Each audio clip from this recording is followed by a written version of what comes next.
Hello, class. I will focus on a community of people with similar work experiences. I am a fitting example of this.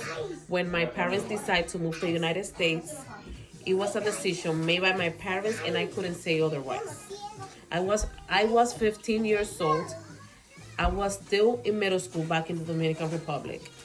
After listening to my speech, I hope you guys understand how hard it is for immigrants to adapt to an unfamiliar environment and culture. Everything happened in June 2006. My mother was already living in the States. I remember my mother calling my father, who was at the time taking care of me and my little sister back home.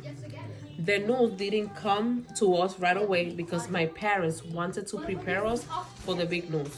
My sister and I had a wonderful life together back in the Dominican Republic.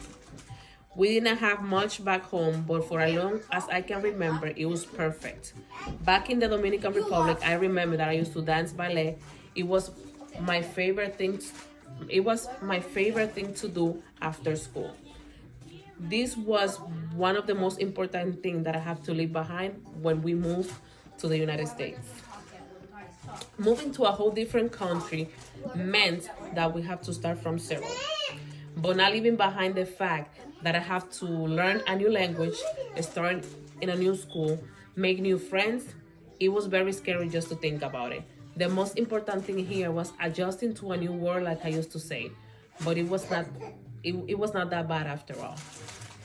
I remember when I came to this country, a dictionary was my best friend because learning a new language, I was trying to understand things, and the easiest for me was to look in the dictionary. This custom means that a specific group of individuals share the same cultural modification by adapting to a different environment. I miss the Dominican Republic, but today this is what I call home. Thank you for listening to my speech.